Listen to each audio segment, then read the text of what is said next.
RC トーゴ。こんにちは、どすろくです。じゃんけん勝ちましたか？今スパイダーマン風に RC トーゴをやったの気づきましたか？グーを出したあなた勝ちです。今日はですね、狭小フェザー D2 のおすすめオプションパーツの方を紹介したいと思います。はい、僕がね以前購入したものはこの A86、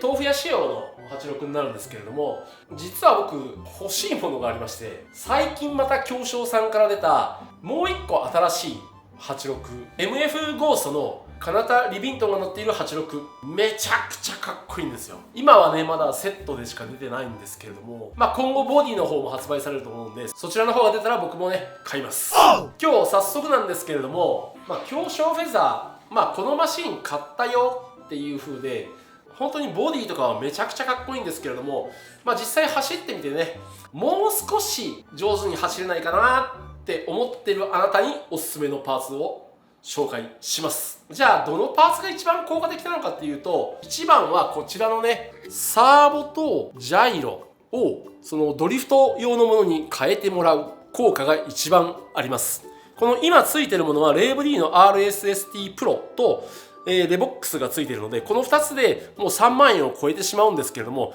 いやそんな高いのちょっと買えないよっていう方のために、最初のプロポを使いつつチューンアップしたいという方のためには、ジャイロはヨコモさんの YG302V2、 こちらですね、2チャンネルと3チャンネル両方とも対応しているジャイロになるので、今使っているプロポを使いたいっていう方はこちらのジャイロを買ってください。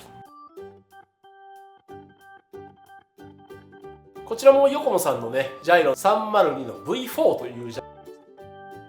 ゃあサーボどれ買ったらいいのっていうの分かんないですよね。もうおすすめ最初に言っちゃいます。こちらです。レーブ D さんの RSST という先ほど紹介した RSST プロのエントリーモデル、こちらおすすめです。ドリフト用に特化したサーボになるので、ハンドルのブルブルというのも減らすことができます。はい、このセットの方でだいたいね、どうだろうな、1万5000円ぐらいでいけるんじゃないかな。これおすすめです。次におすすめしたいのはステアリングのねクランクピンになります。ちょっとね見づらいんですけれども、要はステアリング動かすところのベースの方になるんですけども、そちらについている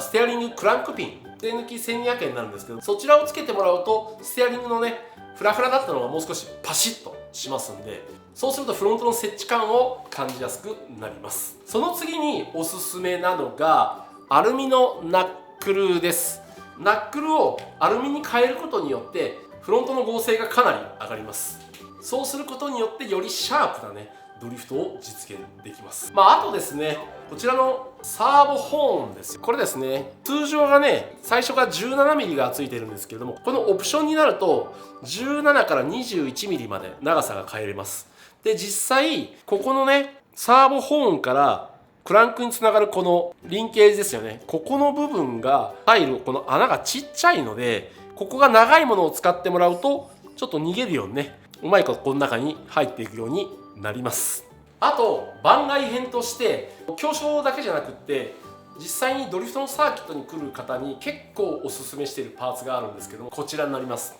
アルミホイールスペーサー、どこに入れるのかというと、今の例えば D1 とかフォーミュラー D を見てもらうと、フロントのトレッドっていうのはリアよりも全然広くなってます。コーナーでもう少し踏ん張るように、言い換えるとスピンしにくくなるようにするのに、こちらのスペーサーを使ってナックルとホイールの間にねこのスペーサ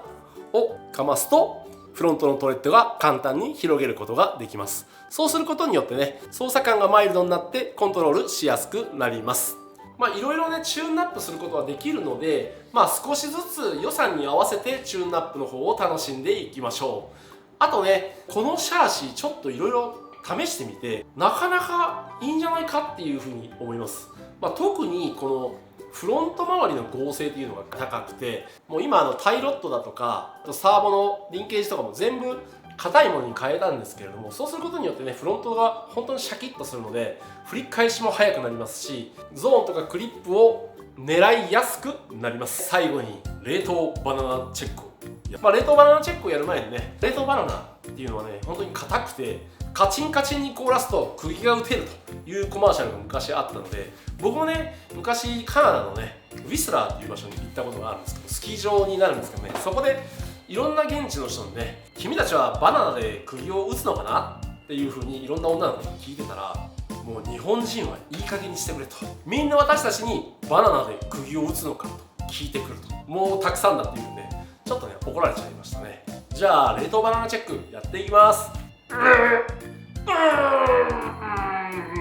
他の人のマシンは絶対にそういうことはやらないでください。なぜかっていうと、いろいろ丹精込めて組んだマシンになってると思うんですよ。それをね勝手にグイグイグイグイ、ひねっちゃったりとかすると良くないと思いますので、これねフロント合成バッチリです。リア少しねじれる感じになっててバランス的にもいいと思います。実際かなり仕上げていって走りもめちゃくちゃ良くなりました。あとはもうダンパーとかはまだやってないんですけども、仕上げていくとかなりの戦闘力になります。ぜひね持ってる方はねチューニングの方を楽しみましょう。じゃあ今日はねこのぐらいにしたいと思います。それではさようなら。